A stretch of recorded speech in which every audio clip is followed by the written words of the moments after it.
Hello learners, welcome to my channel learn daily. और आज हम लोग हैं वीडियो पार्ट 20 में।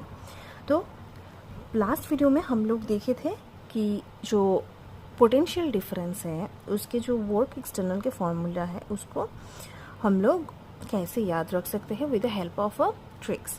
तो फॉर्मूला क्या था कि work external equals to minus Q integration of A to B E into D L. Okay, तो ये तक तो हम लोग पढ़ चुके थे। Now coming to the next formula.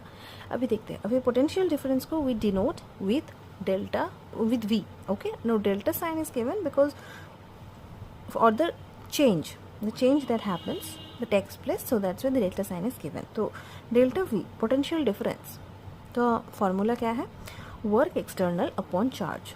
Work external upon charge इसको हम लोग दूसरे तरीके से भी लिख सकते हैं। If we put the work external value as this one minus q integration of e into dl upon q. So this q will goes off.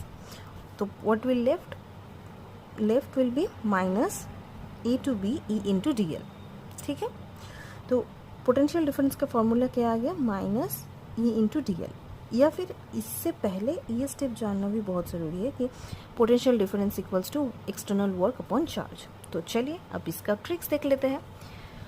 तो इसका ट्रिक्स है potential difference equals to work external upon charge, जिसको हम लोग minus E into D L भी बोल सकते हैं।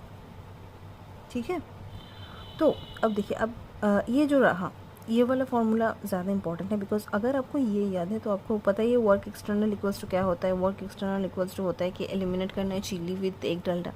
तो आपको ये अगर याद रहेगा, if you know this one you can easily remember this one. तो मैंने इसीलिए इसी का मैंने ट्रिक्स बनाया है। तो वर्क एक्सटर्नल अपॉन चार्ज को हम लोग कैसे याद रखेंगे? वी को हम लोग वड़ा, मतलब पोटेंशियल डिफरेंस को हम लोग वड़ा से डिनोट करेंगे। So in that case potential difference equals to work external upon charge will be वड़ा विथ चिली।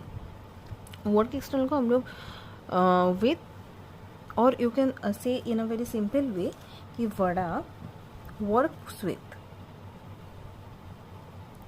ठीक है, वर्क्स विथ चिली। इसका क्या मतलब हुआ कि मतलब वड़ा खाना अगर है तो इसको अगर हम लोग चिली के साथ खाएंगे तो मस्त लगेगा। तो वर्क को मतलब पता ही हो जाएगा, वर्क्स विथ तो मतलब कि चलो ठीक है, इसका कुछ यूज़ है इसलिए। अब वर्क से आप लोगों को पता चल जाएगा वर्क एक्सटर्नल होगा, वर्क्स विथ बाई चिली कर लो तो और भी अच्छा मीनिंग आएगा, राइट। वर्क्स विथ बाई चिली मतलब कि वड़ा को अगर चिली के साथ खाएंगे तो मस्त लगेगा। तो ये रहा आज के वीडियो का ट्रिक, जिससे मुझे लगता है आप लोग आसानी से